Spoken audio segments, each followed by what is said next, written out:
Anybody that comes on my show, we're going to have a good conversation. It's okay to agree to disagree, just as long as we're respectful.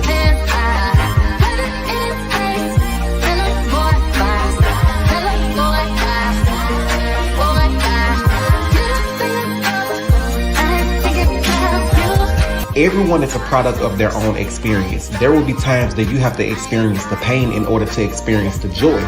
So let's talk about the experience and let's share the results.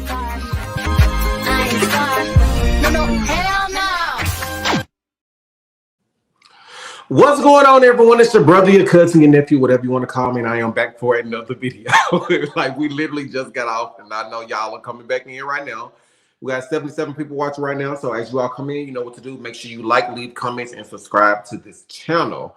Let me go ahead and get this disclaimer ready. Everything on this channel is alleged. It's for entertainment purposes only, and everything is in my opinion. Once again, everything on this video, everything on this channel is alleged. It's for entertainment purposes only, and everything is in my opinion. Make sure you follow me on social media at SAnthonyLofties. If you have not become a member, go to www.youtube.com/SAnthonyLofties/join. If you are in the Atlanta, Georgia, or surrounding areas looking for a smile makeover, make sure you go to Dr. Roderick Cooper. Use promotion code AL23 and you will get 30% off. If you're looking just for another dentist office for cleaning, x-rays, they're always accepting new patients. Hit up Bella Dental Services, and there you go. Now, you all know what we're here for. We got the one and only Dr. Kit back. I had to bring Dr. Kit for this conversation right here, because it was very interesting what Melanie Cherie said on the trailer. And when I asked the question to my subscribers, like, I was really shocked that you all said that, like, women really stay in relationships even if they feel like they're not being pleased. So with further ado, let me go ahead and bring up the one and only Dr. Kit. Hey, Dr. Kit. Sir, how you doing, man? How you doing, Bishop Greenleaf? I'm doing good, man. How you doing? Yeah, I'm good. Let me ask you something. How many responses did you get from people saying you with that Greenleaf post? It's just too many, man.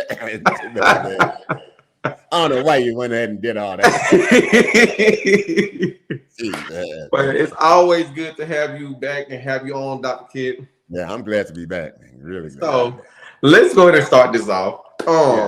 Did you see? Listen. Sounds like you're trying to set me up for something, man.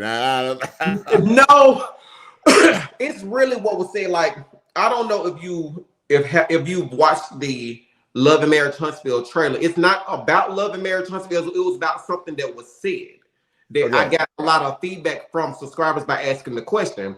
So there was a part on there where Melanie, she was talking to Kimmy, Letitia, and I think Stormy. No, it was Kimmy, Letitia, and Nail. I don't know if Stormy was there, but she basically said, I had 4 kids by a man that she never had an orgasm. Right. And so that's why I asked people on my channel, I said, do you all really stay in relationships even if you're not getting satisfied? And a lot of women said, yes, we stay in those relationships. And there was a post that I saved. Oh my God, I hope I still got it. This lady, she said, oh my, where is it? Please don't, I hope I didn't delete that message because it was a good message. And I don't even know if I can probably find it, but the message was so good, the comment that she left. And she said, I'm 60 years old. And she talked about how, I guess, her experience with it. So my question to you is, how do women, or really just how do people in general have that conversation with their significant other about not being pleased? Man, listen, I don't even know, but I'm gonna give you an answer. Well, I tell you what, you know, I think it depends on the two people that are talking to each other.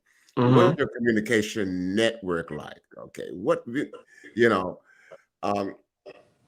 it cost them if they have this conversation? Mm-hmm. You know, when I'm talking about cost, I'm talking dollars and cents. I'm talking here. What would it cost them in their relationship? Because you know, people are in relationships for more than just sexual satisfaction. For because you do know that some women have a difficulty, great difficulty, just getting to an orgasm. We, Mm-hmm. we know that. It doesn't matter how long the performance is. Some women have difficulty with that. It's just the way they're wired. And then some men, they are really just quick on the draw. So Mm-hmm. we have to do all of this. But I tell you what, though, uh, there is this thing that we call, foreplay. How, Mm-hmm. you know, listen, I have a car. You have a car, millions of cars. Mm-hmm. In the wintertime, especially in the north, you don't just get out in sub-zero temperature, go and crank your car up and just start it out. Mm-hmm. What we do is we let it sit and warm for a while and warm up and warm up and warm up for a while. You, you, Mm-hmm. you know, and then when it's warming up, by the time you get into this car, the car's comfortable to run and you're comfortable to drive this car. And I think in the world of sexual pleasure, people can learn something from this. Now, generally, men can have an orgasm a lot quicker than the female can. And I think Mm-hmm. a lot of men, may be headed for the orgasm, the big O, instead of gravitating towards mutual satisfaction. So Mm-hmm. back to the car as a metaphor. So I think if we do a lot of foreplay,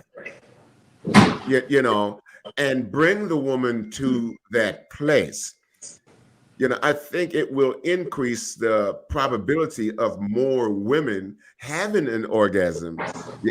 Some women just love the foreplay. And that's, for some women, man, that's going to satisfy them because they're having somebody who's taken an interest, not just in having sex, but an interest in their entire body and her as a human being. You understand what I'm saying here? So, Mm-hmm. so I think knowing what really pleases your partner is a good thing to know and how to move forward. Now foreplay doesn't mean, well, it's right there 5 or 10 or 15 or 30 minutes before. Foreplay can start at any time during the daytime. Hey, baby, how you doing? It's a text message. I'm calling on the phone, doing all these things. Hey, listen, I pick up some bunch of flowers for her, bring it in. But if, and those things, so you got to know the octane, what kind of octane you're going to put into your car. If you put the wrong octane in your car, you're going to get poor results. Mm-hmm. Okay, so it really does come down to knowing your spouse, knowing your partner. What is it about them that make them, tick, if I can use that.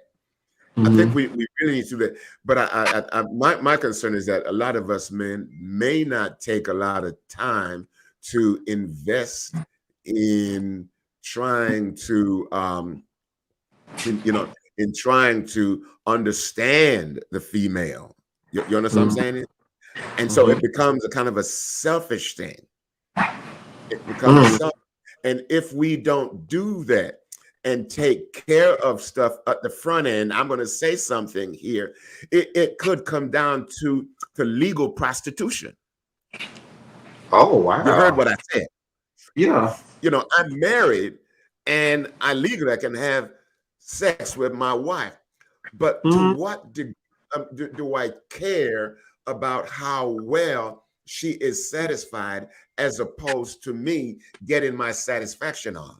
You understand what I'm saying? So I think it is important that we make the woman not just an appendage to us, not just somebody out there that we jump in bed with. But I think if we make the woman like the other part of us that lives outside of us, when the other part of us that lives outside of us is satisfied, we get the satisfaction of knowing that we can satisfy this other part of us that lives outside of us. And that will bring us closer and closer together in all areas of our lives. Okay. And so you'll find that when the woman know that she can be satisfied by her man, instead of the man being the initiator for a lot of times, okay, she will then say, hey, listen, I'm ready to be satisfied. What can I do to help this man to get me to where I can be satisfied?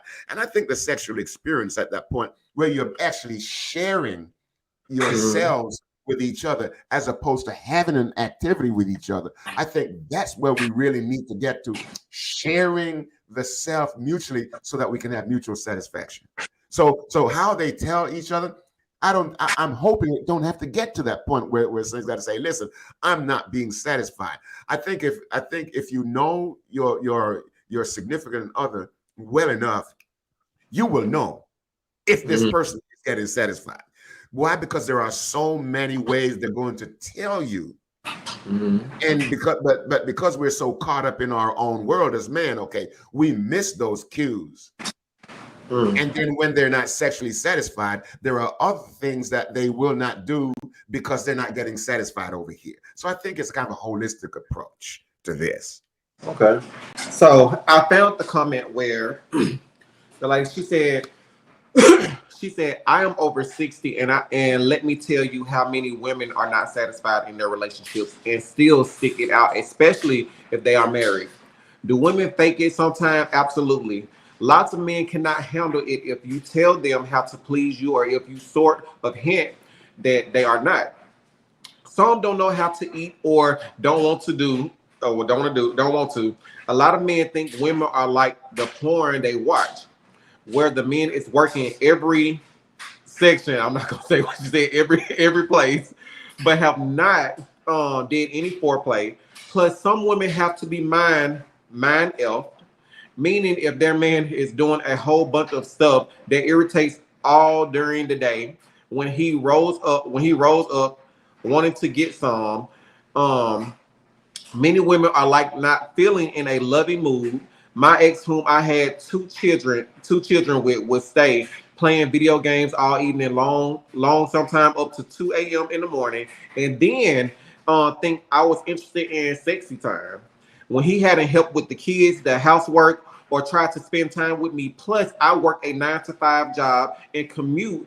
And she said, commuted it got so bad. I told him to have sex with his video game since he spent more time with them, but I stayed longer than I should have because of the kids. So yes, unlike many men, women will have sex with the man, and a lot of times, if he is a selfish MF and up not being satisfied, I'm just saying. So it just amazes me that women will really stick it out. Why is it always the woman that has to suffer in silence just to appease the man that's supposed to be the head of household, which people want to use those roles all the time? But why is it so hard for women to leave situations like that? Do you feel that they probably are still stuck in tradition sometime, or would you say they're operating off the potential of the person? Okay, listen. Before I go ahead and answer that, I'd just like to make a quick response to that to that email or text that you got. Okay, because she's saying a lot of what I just said in Yeah. details. That there is this warm up. You've got to be paying attention all the time, not just on the day. Or, it's like all the time. Listen. They need to treat this as a marriage as opposed to a sexual behavior. And you're married all the time. You understand what I'm saying? And you should be satisfying your spouse all the time, not just sexually, but in every way possible. So therefore, then when you get to specific activities, it's not going to feel like there's some obligation that you have to do that. Now, women will stay in this. I think there's some cultural myth going on here. I think like baby boomers and people in 67 and and so on, and yeah, and women do have sex in their 70s. I did say 60s and 70s, in case they think, well, grandma still do that. Oh, that's that kind of stuff. But what I am saying here is this, that at when they get to those earlier age, there was some social requirement where women were more like let me say, was more like um, something that men owned. Mm-hmm. James Brown said, "This is a man's world." Mm-hmm. The rest ain't no good without a woman. So if women were on and they were socialized that they're supposed to stay with the man, and there is something biblical about that. In the book of Ephesians 5 and verse 20, I believe it says, "Women, be submit yourselves to your husbands." Okay, Mm-hmm. and so I think all of those things may have come into play, but I think now with the now generation, okay, women are not scared to leave the man. That why Mm-hmm. number one in the olden days, women didn't work as much and they didn't make as much money, and there was this kind of a social obligation, and there was this stigma if she ran away, left with the kids. All of those things you just didn't go because a woman trying to find an apartment job, working with kids, leaving kids. When men leave marriages, they're not taking the kids. They ain't taking nothing but what's on their back and the car they driving in for the most part. Now, I'm not saying it's all across the board. You know, Mm-hmm.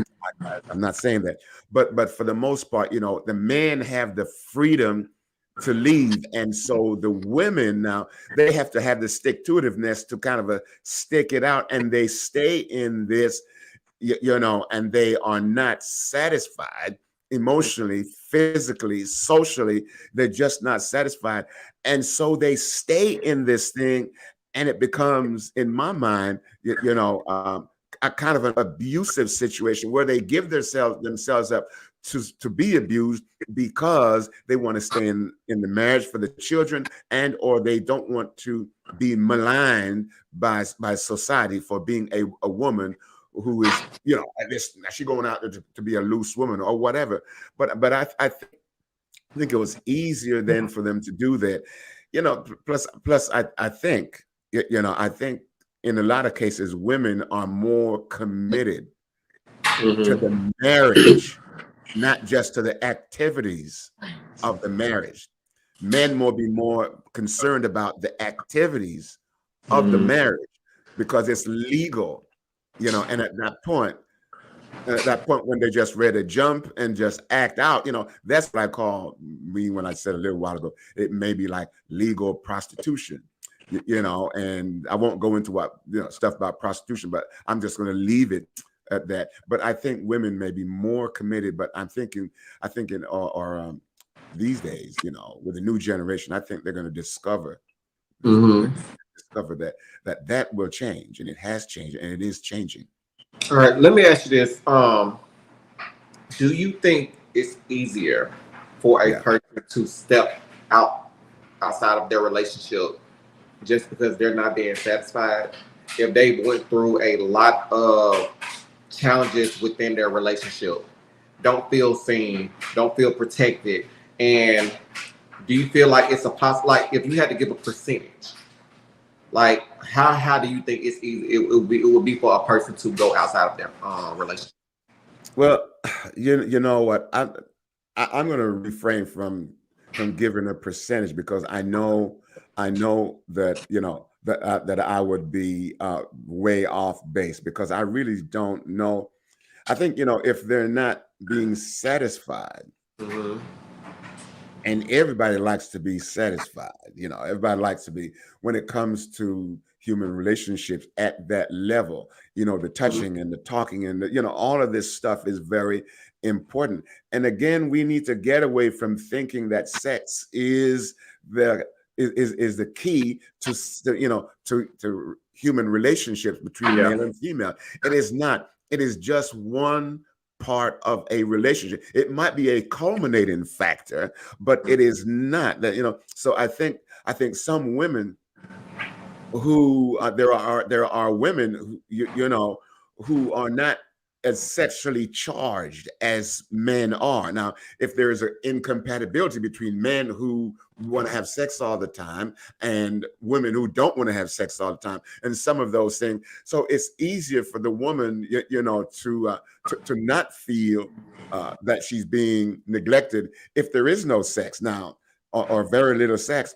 So for her, leaving the marriage may not be what she want to do, because, hey, listen, I'm good just like I am. I don't need all of this.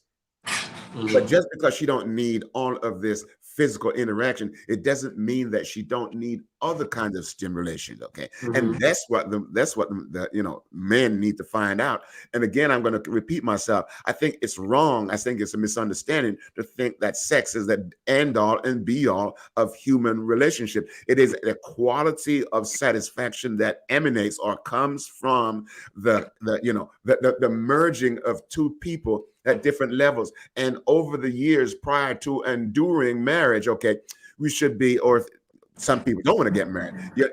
It's a matter of coming to understand the other person. What is it about that other person that makes them, feel whatever they want to feel? What's the cost? What is it going to cost them if they don't get that? Are they going to leave? And and some women don't leave. Why? Because of finances and all the other things. And so they might feel trapped in this relationship. While for men it may not be that way. So I think some women will go out and say, listen, I'm not getting enough. Is not just sex, but I'm not getting enough attention and validation. I'm not getting enough of that stuff. I'm not getting fed. I'm not in many other ways. And so, so when they find some guy like, what's up, darling? You're looking good over there, baby. And you hear that day after day after day, that's the stuff starts sounding good in your ears. You know what I'm saying? And then it moves closer and closer and closer to where there is a different level of satisfaction, and it might end in sex. I don't know.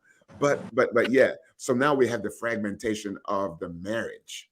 Just because we're looking at the sexual component as being so overly important. It is not overly important, shouldn't be. It is the holistic approach that we take to who is this person that I'm married to, or that that is significant in my life. And here is the other question. The other person should be, what is it about me that make me not understand my spouse to the degree that I can satisfy? Behave in a way that make my spouse feel satisfied. You're asking me, or you just saying that? I'm just saying that. I'm just saying. Gotcha. Yeah. Okay. So let me ask you this. If a marriage, well, I just want to say a relationship in general, and this is not talking about the sexual part, okay? Let's talk about the households where they sleep in separate bedrooms, right? Okay. And let's just say they went through so much in their marriage, like let's just say maybe finances or whatever the situation is, and they're in separate bedrooms. Should the partners feel obligated to still do that because they know that the other person needed? Still have sex, right? Mm-hmm. Yeah. So yeah, you see. Let's even with everything that they're going through, like maybe one may not want to do it, but they know the other person needed. So, like, do they still operate in that mindset of, look, this is my husband, this is the person I'm in a relationship. I still want to please this person, even though I don't want to do it, and I'm not feeling it. Like, how do they? It's like you're battling hand in hand. Like, I still want to make sure they're good, but I'm not satisfied with everything that's going on in my marriage. But in order to keep this individual so they don't step out to go to somebody else, let me just do what I need to do and just be okay with it. Yeah, the first off, I don't know anybody who get married to go sleep in separate bedrooms. Well, in this generation, it seems like it's common now. Okay, well, listen, if they do that, then that's what I call a functional marriage, right? Okay. Yeah.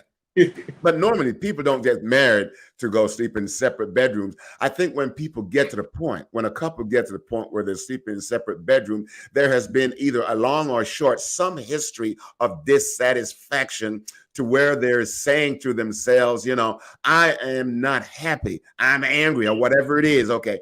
I can't take this person in my face. I don't want to be in their face. So therefore, I need to go and have my own little sanctuary somewhere and just be by myself. Now, here is what I want to say. Mm-hmm. Just because they go into a separate bedroom, it doesn't mean that they don't love the person. Mm-hmm. They may just be having difficulty with the behavior of the person.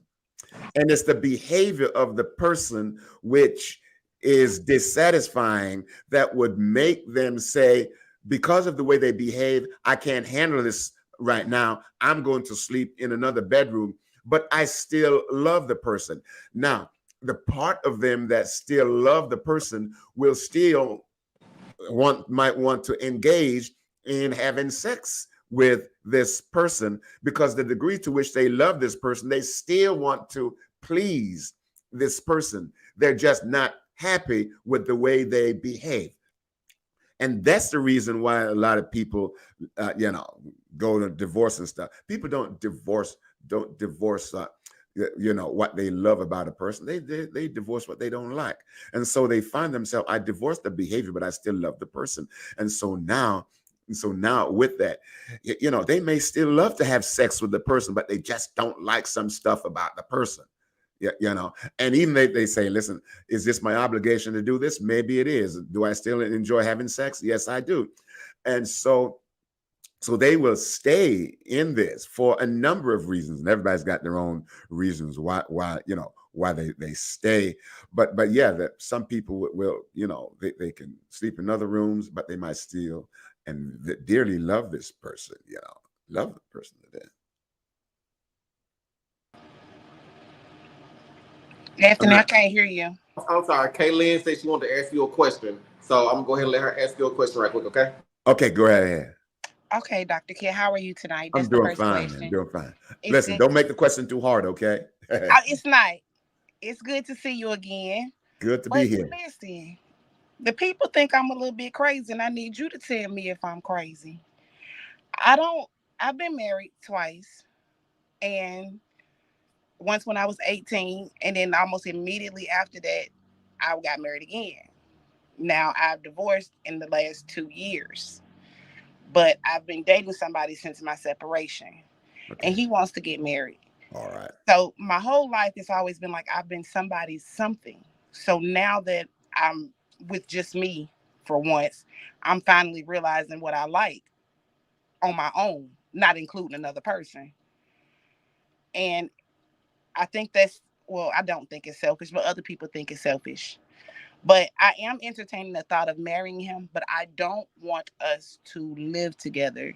Now, do you think that's selfish? Like, I don't mind being in a marriage or relationship, or let's say even if I break down and we live together, I don't want to be in the same bedroom. Like, I still want my own space. What you think Okay. about that? Crazy Yeah. or no? No, no, no, no, no, no. So let me go back to what you said first, and I kind of walk my way through, because I think everything that you said is very important. You said, listen, I got married at 18. So the Mhm. question is, let me tell you something. Your first marriage, your second marriage, and this alliance relationship you're in right now, it really has less to do with the other person and more to do with what is it about me, like right now, that makes me want to do this.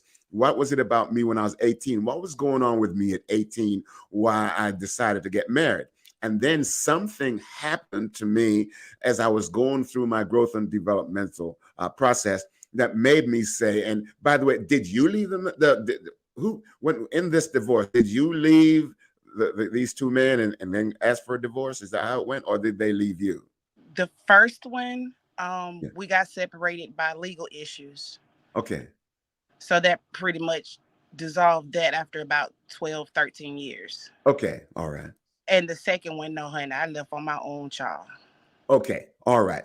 So sometimes that would make a difference, but if you've been with him, for all the first one, for all this time, 12, 13 years, it doesn't negate the fact that whatever you wanted, you had to be getting some of that, not all of that, during those 12 to 13 years. And then if you got separated legally, I'm not sure I understand what that means, but at that point, Oh, somebody went to you were, jail. okay, somebody Prison. went to Prison. jail. That was a prison separation, baby. That was about it per the law. Okay. Okay. But even the prison separation, that you can be physically separated, but emotionally still very much connected. So Okay, let me give when you. you Hold on, I can't let you just run off like that. I got to tell you the circumstances because that is kind of cut and dry, and you don't know what happened. Either way, there was some trouble. I took the charge. I was 18. I grew up with 4 brothers, so telling it wasn't a factor. It wasn't even a thought. So I went did 5 years. In the meantime, while I was gone, he had a baby with a couple oh, females. So okay. no, wasn't no working that out, Dr. Kid. I didn't expect him not to have sex because we were young, but you played house in order for you to end up with kids. You understand? You had Hmm. feelings for these people. No, I can't come. We can't come back from that. But we're good friends now. But there would Okay. never be another. There's nothing after that. Okay. So something happened. You did some time, and while you were away, see, love is not something that you do when you can see it, touch it, feel it, smell it. Okay. Love is something that happens like right here, where no matter what, the principle of love and the feeling of love and everything that you want love to provide for you, it's there regardless of distance or circumstances Mm-hmm. of separation. It's Yeah. supposed to be there. But seemed to me that it might have been, and I don't know, so I'm treading real softly on this. It might have been that for him, having a physical body around was probably more than, greater than living by the principle of the relationship that you and he built. Because when you were away for what, there was a reason why you're away, the Yeah. connection should the connection should still be there. Well, Okay. it was there on my end, but Yeah. once I found out about the kids, Uh-huh. I knew I couldn't forgive that. So that's one thing that my grandmother did teach us. Either you gonna leave or live with it, but don't keep, beating the dead horse with it. So I Okay. decided to leave. I couldn't live Right. with that. Right. And so when you decided to leave, I mean, I don't have a problem with you leaving, like, under those circumstances, because what else did you have to return to? My You family. know, you know, but and then the second time around, something else happened, and so now you said people might think you're crazy. So I'm kind of move past that. So now people are saying, well, what is it about you that's making you do all of these things? And I'm going to tell you this: the reason why you're doing all this, it's not something that you can describe. It is an experience. And you cannot describe an experience the way you experience an experience. So therefore, nobody can understand you. Somebody's go, girl, I know exactly what you've been through. They know they don't.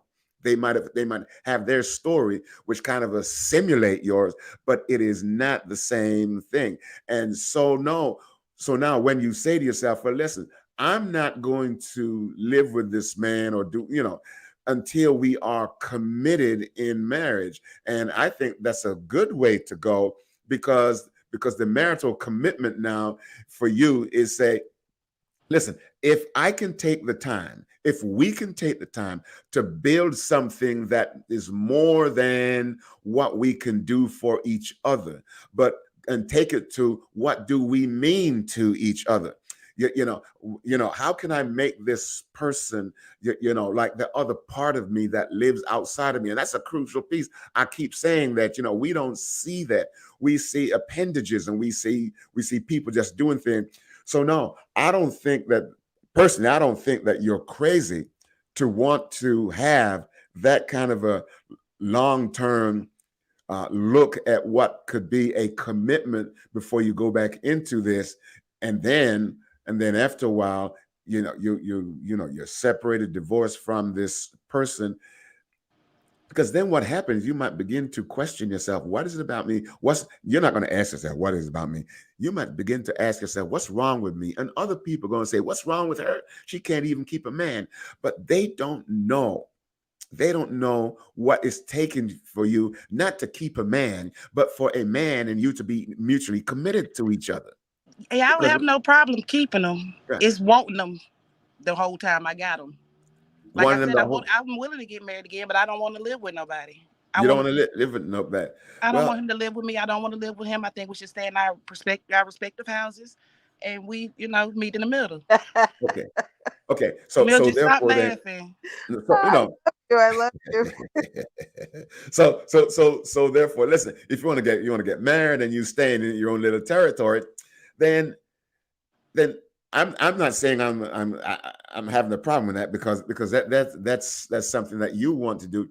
But the question, therefore, then would be, what do I want out of this marriage? It might be a functional marriage. When do we come together, to talk through this thing? Are you willing to express yourself to this person? Because are you going to let him know up front that this is what you want? Because if you tell him, hey, listen, you stay over in your place, I stay in mine, that might be opening up the door for them to say, well, when we're not together, listen, I got to take it. You got to understand, I would be fine with that. I'm willing to accept. I don't mind being by my. Listen, how you can expect somebody else to want to be with you if you ain't all right being with you? I'm fine being with me. I love me, and I'm inviting somebody else into our territory to love me with me. Okay, so you are inviting somebody to love you, but then when you invite somebody to love you, does it make sense then that when you invite somebody to love you, that you want to say, listen, I'm going to go over my little place, you stay in your little place? Is that how you equate love? Dr. Kid, I just don't feel like we got to be connected at the hip for us to be in love. No, I'm good with that, and again, I'm going to say, that love and companionship means different things to different people.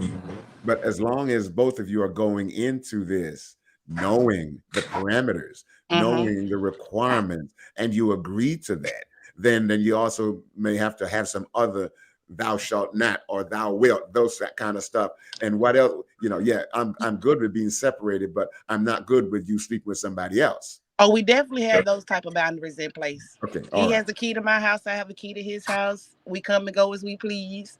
Okay. But it's just separate, and I like it like that. And he's trying to talk me into it. I don't know. I might give him a night or two a week after we get married, maybe a night. Yeah, he come and say, blown away with. Let me listen. When she said, "Listen, I'm not giving a night or two a week," it's like saying, "Listen, here's this your night for your hamburger. Come on, let's get your."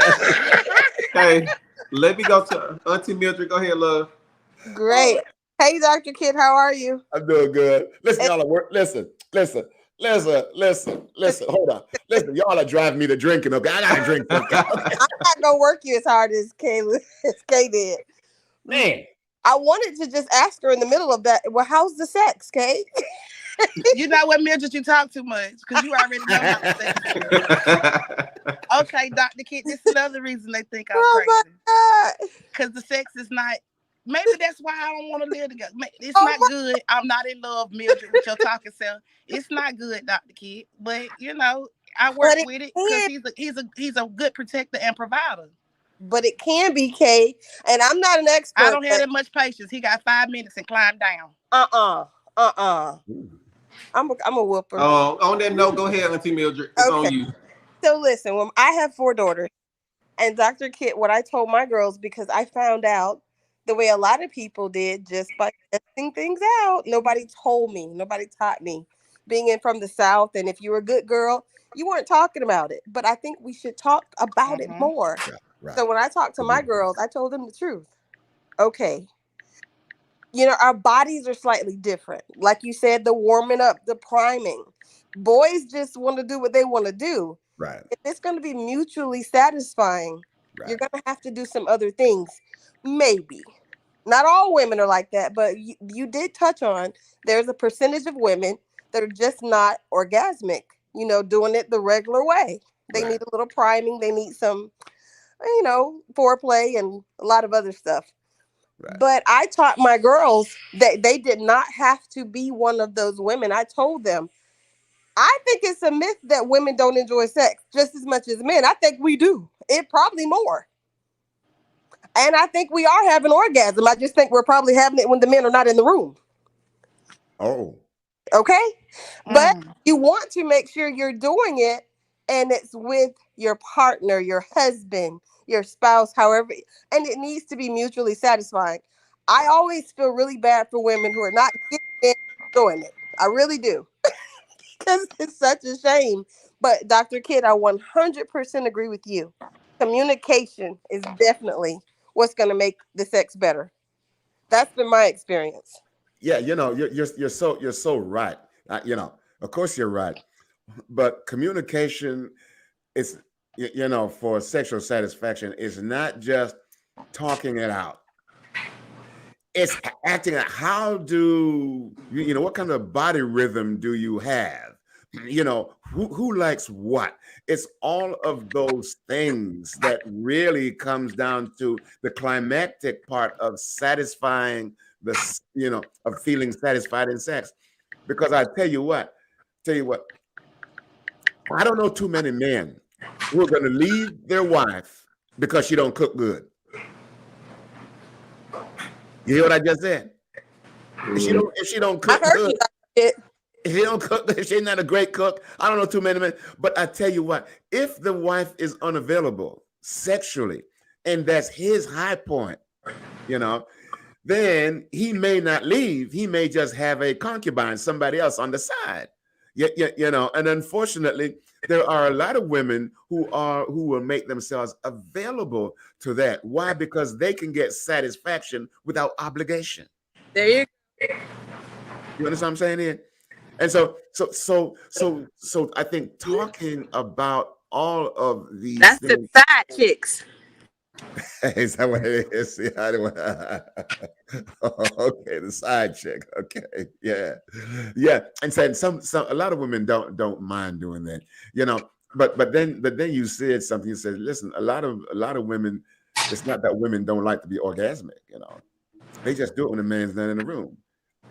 And as a therapist, maybe talking about toys, and that's why they had all these toy shops.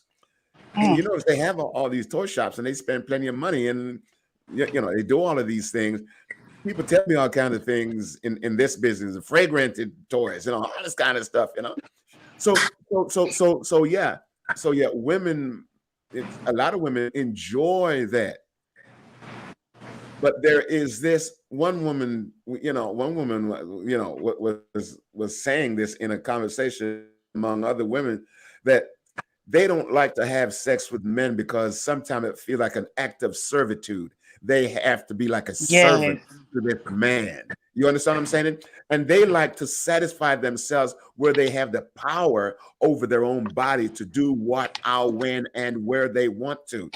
But I think they can work that through if the man validates the woman as a person, as a human being, and not just as a machine. And I think that is a part of what us men need to do: value the women. Because listen, you're not going to want to stay in a house or car, wear clothes that you don't value or don't allow you to enhance yourself. I think we should see our spouses, partner, whatever, as people who enhances our lives and our experiences. And so I think in all aspects of life, we should do that. And then, like I said, sex will not be what's on the mind. What will be on the mind is, man, I feel so good when I'm with this person, regardless of whether we're having sex or not. You understand? even though when a man and a woman are mutually orgasmic at the same time, that's that's where it's at. Oh, it's a beautiful thing, Dr. Kid. It's a beautiful thing. Yes, that's where it's at. That's where it's at. That's when both bodies come together in a way that you just can't describe that. Sounds nice. And it is, Kay. And it is. Shut up, please. I'm gonna send you a Kama Sutra kit, Kay. Don't And worry. you know, if I say it, I'm gonna do it. I'm gonna send it to you, Kay. Let me ask you this, Dr. Kidd. When the emotional attachment isn't there, does that make the relationship at a higher risk, even as far as like getting to something sexual, that it's like I make it a higher risk that it will make the other person check out even if they do want it? Yes. Unequivocally, yes. Quality. Let me tell you something. Let me tell you. I had said this before, and I'm gonna say it again. All of us who are married, okay, leave your marriage alone. There ain't nothing wrong with it. There is absolutely nothing wrong with your marriage. Your marriage is a stage on which the quality of your interpersonal relationship is acted out. So back to your question, yeah, if the quality of the interpersonal relationship is not good and satisfying and protecting, so you can be as vulnerable as you want to be, you can be as bare as you want to be, you can just tell the truth about anything and everything, as much as possible. If it's not there, all right, the person going to check out, because I'll tell you this, marriages have a utility. The question is, what was my early days in childhood and all this kind of stuff? What was that like for me? What's the reason why I want to get married? One, what's the reason why I want to get married to a man or a woman like this? What does it mean to me? What am I trying to get away from, or what am I trying to get to? You understand? So, because we all have things that we have that we don't want, and we're trying to get things that we want that we don't have. Marriage then provide that. So yeah, if the quality of that relationship is not there in a very holistic way, where we get satisfaction, almost 360 degrees satisfaction all the way around. I don't want my wife to just have my back. I want her to have me 100%. So when she hugs, I can feel her hand clasping behind me. That means she's got me 100%. That's a metaphor that emotionally we really need to be able to feel that. But some people don't have that to give. That's right. Unfortunately, they don't have that to give. And so they're not holding you hostage. They're not just trying to jump in bed. They just don't have that to give, because that kind of attachment, okay, it can be very costly for some. It can make you feel like you're being smothered. Okay, with you saying that right there, okay, let's talk about I don't want to say being the more dominant person in a relationship. What if you're in a relationship and let's just say you have one person that's doing, let's just say the female is doing so much better than the male, right? As far as like businesses, or they have a better name, just their character speaks volume. And so many people, they inspire, they motivate. And let's just say the significant other, you're in a relationship, right? And they're jealous of that. And they feel that, okay, they're doing all of this, so I have to find somewhere to know that I take over that. Or maybe in their mind, they think they're doing something when it's not really there for the other person. So, how would that, I'm trying to figure out how do I ask that question. How does someone being on a different level, Lord, how can I word this? How can I word the question? You keep see where I'm going. It's like when the people are not on the same level. Not trying to say they have to do the same thing, but I cannot figure out how I'm gonna ask that question. If a person is jealous of the other person. Okay. All right. Okay. All right. So let me see if I can take it away from you. Okay. For you for a minute. Yeah. if we don't have biological, psychological, sociological, spiritual integration, connectivity, like right here, if we're running like this, okay. So if I am jealous of my wife for whatever reason, my jealousy will not make me become a better person. My jealousy is going to create a whole lot of stress in me, which will stop me from growing into a better person. So what am I going to do? Here is what a lot of people do. You know, you know, and I'm just using this as an example. I will then berate my wife, talk her down, try to cut her into pieces, shred her character and her her sense of self, okay, to stop her from tear away her motivation to grow, okay, so that I can then diminish her and bring her back down to my place, to where I am. But it doesn't mean that but it doesn't mean that I'm growing. It doesn't mean that I'm growing. So, and just because I try to bring her back down, it doesn't mean that she is not growing, because if she can survive that barrage of insanity, then she is still growing. And so, yeah, there may be different levels of incompatibilities that we have. And so I ask myself the question, if that's an issue in the marriage, okay, then the question is, what was the function of me getting married to this person?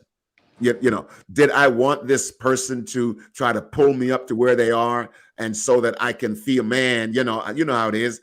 Man, oh, dude got a really nice looking, woman, or her man is buffed, or whatever it is. Okay, we should go into this on our own integrity, and not expect people to do things for us or behave in a way in a marriage in order for us to become who we want to be, or feel like the way we want to feel. I think that's putting a lot of stress on other people to understand you and behave and take care of you. And it's also putting a lot of stress on yourself to say, listen, all I got to do is find it. Okay, here we go.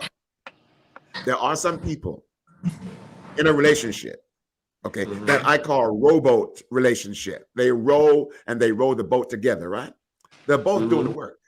They're both doing the work. They have a place to go. They know where they want to go. So they're both rowing the boat in this relationship. There are those in relationship that I call sailboat people. One, everything's going good as long as the wind is catching the sail, and both of them are just sitting back, just chilling, enjoying the ride. Well, what's going to happen when the wind dies down, or you get a tear in the sail? Then what's going to happen to your relationship then? The best kind of relationship are those that you put some sweat into. And so therefore you put some sweat into getting this person, put some sweat into keeping this person, and then you can have mutual enjoyment out of this, and mutual growth and mutual development. And you can enjoy this. The journey gets long, but not lonely. The journey is long, but enjoyable. The journey is long, but not crazy. You understand what I'm saying here? You're holding and walking with each other hand in hand. And then there are some days when I have to carry my wife's load a little bit more, but because she is not able. And another day she carries mine because I'm not able. So I'm not going to just walk out on her. She's not going to walk out on me. Why? Because we understand that there is more to us than what we can do. All right. A lot more. So Jay, she came up, and Jay, I'm gonna let you finish us off, okay? Okay. Hi, everybody. Hello, Jay, baby. Hi, Dr. Kid. Hey, how are you? Pretty good. I know you have to end soon, Anthony, so I'm going to do my best not to unload. Go ahead. You good? Take your time. Okay, Dr. Kid.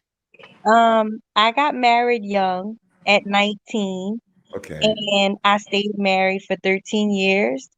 But that was my first. I was a virgin when I met him and everything like that. So I didn't know outside of him for 13 years sexually. And I wasn't completely satisfied. I didn't get satisfied until I got divorced, and then I met a guy, and then it was good, but it wasn't anything in a relationship. It wasn't stable in a relationship. Well, fast forward to about 3 years ago, I ended up in a relationship with a guy, and now I'm not sexually satisfied again. He's a good guy, works hard, all that stuff, but I've since then left the relationship, and it's because I'm not compatible with him sexually. We're not compatible that way. So I wanted to know, am I broken sexually? Is it me that's broken? How do I fix me? Hmm. I don't. I'm I'm not going to say you're broken sexually. Listen, and if you say how do I fix me, then you're really pushing forth this whole idea that something is broken because we don't fix things that are not broken. You just happens to be a very unique kind of person. Now, it doesn't mean that you can't enjoy sex, and and if you are in relationships where you are not sexually satisfied, then here is what you do. Here's what you do. You have a very frank, open, candid discussion Hmm. with your spouse, your significant other, and you tell them this. They say, listen, I want to, I'm going to take you through an exploration of my body. You hear what I just said? I'm going to walk you through inch by inch of my body. I'm going to introduce you to the different parts of my body that turns me on. I'd have to get We, back with him because I've since broke up with him. I well, let him go. He wants to be in a relationship, and I keep saying no. I don't want a relationship right now because I don't want to hurt his feelings. I don't want him to feel inadequate. I Hmm. always dump it on me. It's like it's me. I'm just not. I'm an Aries. I get bored quickly, and I just don't think that I need to be in a relationship right now because I don't want to tear him down. okay. Hey, listen. No matter you're in Aries and no matter you're all that, I'm going to go back and say, listen, take some time, introduce your spouse to your body from top, your head to Hmm. your toes, to your toes. You would be surprised what parts of the human body will turn some people on that other people may not think even matters. But I think it's important if you want to enjoy the sexual relationship to its greatest capacity, you need to let them each other know where your hot spots are. You know, and sometimes you may even have to take his or her hand and put it there Hmm. and say today I want you to do this, and this is what I'm feeling like this today. And so it's that kind of a communication, so it's not left up to, well, he ought to know or she ought to know. No, listen, you don't eat pizza every day, but you're Mhm. hungry. You understand? you know so what do you do? you you you do that, introduce and let them know, because remember now, you're the strangers. Strangers. You're strangers to each other at every level. And because you're growing every day and changing every day, you need to introduce yourselves to each other every day. Every day. And so therefore, then you won't think that something is wrong with you. No, something is not wrong with you. You are unique in your own way. And so therefore, do that. You go out and you eat. He knows what your favorite food is. He knows your favorite ice cream. He knows your favorite drink. He knows your favorite restaurant. He knows your favorite all these things. How come he doesn't know your favorite hotspots? Yeah. Mm. It scared me. I'm like, I don't even want to be married in a relationship, none of that stuff. I just want to be single because I don't want to commit to something and I'm not satisfied in the commitment. I just, I'd rather just be friends or we're cool on the side. Yeah, you stay there, I'm gonna stay here. And I haven't had sex since because I don't want to start over with somebody new, but I Mm-hmm. don't want it from him. Ooh, if you I don't want to like start out with he's somebody an new, option. He's an option, but I don't want him as an option. Like I don't want it from him. well, so what do you plan to do? Well, you don't want it. It's an option. You don't want it from anybody else. So therefore, you're not going to have sex. Well, Mm. but you see, that's the issue for me because I'm hypersexual. I, I Oh, like sex as a female. She I want don't to wanna do it. She feel, just I don't don't want to want to do it with feel him. like I hate to be judged because men, they don't get judged like women. If a woman is like hypersexual, then she's all kind of things, and that's why I keep myself to myself. But Mm-hmm. I want to have sex. I'm afraid of things that are out there. I mean, I'm a nurse, so I see so much, and I don't want to get caught up. And at the same time, I really don't want to backtrack to what I had because I know what it is, and I don't want that. So it okay. puts me between a rock and a hard place. Well, listen. If you're hypersexual, there's there are some men who are hypersexual. It's just again that Anthony was talking about the incompatibility. We talked about that. If you are incompatible at that level, then to what degree is sexual incompatibility more powerful than all the other compatibilities that you have? Mm-hmm. You understand? So you have to try to go through and take a look, take like a biological, psychological, sociological, spiritual, financial um, inventory and say, what do I want in creating a good balance out of this? Mhm. If I'm not getting sexually satisfied, how about if I'm getting um, you, you know cognitively satisfied, where I can have a good Okay, right. stimulating conversation with somebody. So there are a number of ways you can do this, because nobody's in a holistically perfectly satisfying marriage. It just does not exist on this planet. Mm-hmm. It doesn't. So I really think taking time to know the spouse, invest in yourself, see yourself, your spouse or your significant other as the other part of you that's living outside of you. Do everything to make sure that that other part of you is being satisfied to the best of your ability.